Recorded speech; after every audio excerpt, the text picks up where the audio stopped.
السلام عليكم حبوباتي، مرحبا بكم. مرحبا بي اليوم معكم هذا الفيديو جديد. كما راكم تشوفوا هنايا عندي طلبيه تاع القريوش، بغيت نشاركها معكم. كنت درت هذا القريوش معكم في فيديو راه قديم قديم قديم، تبغوا تعاودوا تشوفوه ولو اللي فيديو والو. كما راكم تشوفوا هنايا درت 5.5 تاع فرينه بالعبار هذا اللي راكم تشوفوه. نتوما تخيروا العبار كما بغيتوا. وزدت درت ذوبت الدهان، ذوبت الزبده، عمرت هاد الكيله وخليت قد 2 صباع. زدت كملتهم بالزيت. هنايا زدت قرصه تاع الملح، زدت كما راكم تشوفوا هنايا 2 مغارف تاع لافاني،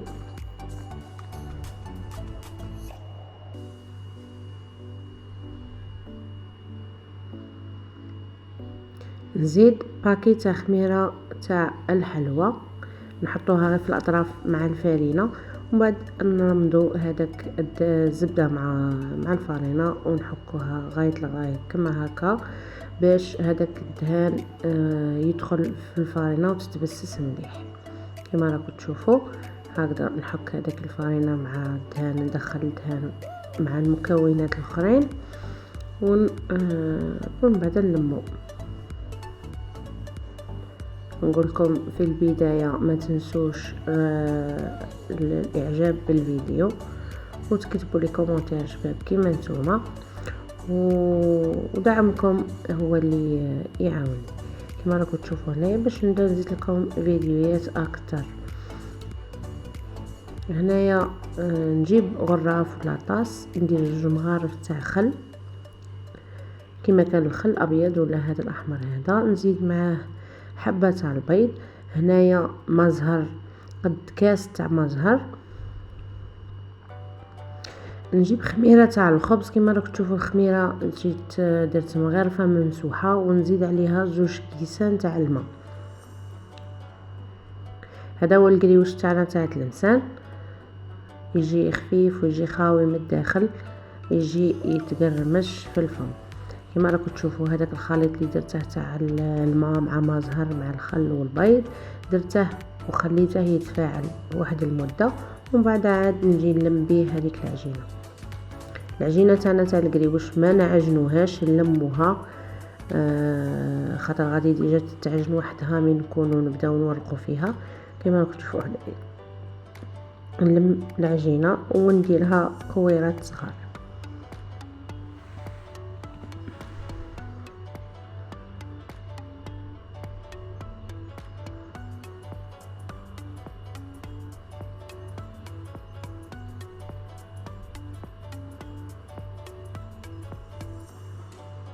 ماذا بكم حبيباتي التفاعل باش هاد لي فيديو يطلعوا. ما تنساوش تعرفوا ولا زر هذاك الاعجاب، وديروا اشتراك اللي مش مشتركه وتبارطاجوا باش الفيديو يزيد ينتشر ويطلع نسبه المشاهده تاعه.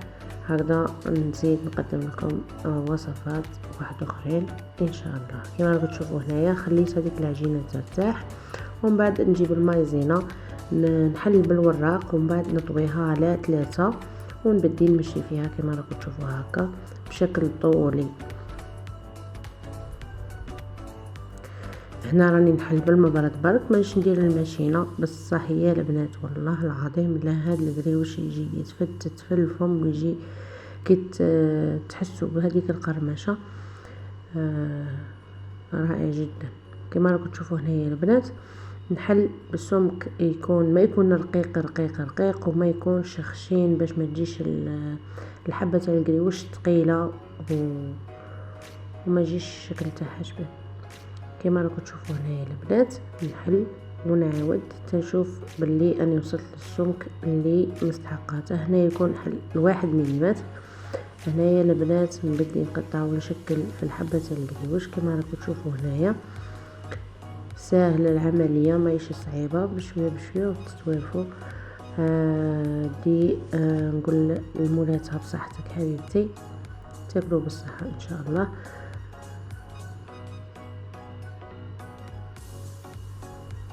كما راكم تشوفوا هنايا نبداو نخدموا ونخلوه يرتاح حتى تنحسوا بالحبه نشفت، عاد نبديو نقليوه كما راكم تشوفوا هنايا البنات. كي ينشف القريوش تاعنا ما يتحلش في المقله. شوفوا الشكل تاعه يقعد هكذا مصوره الحبه، والتشكيله تاعه يقعد كما هو. نقول لكم حبيباتي ما تنساونيش بالاشتراك والجام والبارطاج هكذا، باش دائما دائما دائما نجيب لكم لي فيديو هكذا. القريوش ماذا بكم حبيباتي ما تقروش بزاف باش ما يكحلش. هذا اللون دوغي تاعه يجي شباب بزاف. الا كان القريوش زاد على حده زاد الطياب تاعه ما يجي الشباب. هذا هو اللون اللي لازم يكون فيه مع العسل، مع هذيك لاكولا تاع القليان تجي هذيك هي كما راكم تشوفوا هنا البنات. يكون العسل بارد، نفضل يكون العسل بارد باش كي يتعسل الحبه تقعد مقرمشه وهذاك العسل يشد فيها ما يطيحش من الحبه هذيك تاع القريوش.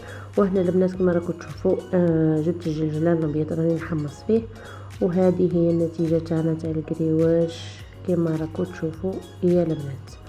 جربوا الوصفه، ما تنسونيش بالبارطاج والاشتراك، ونقول لكم فيديو اخر ان شاء الله وبصحه مولاتاه. باي باي.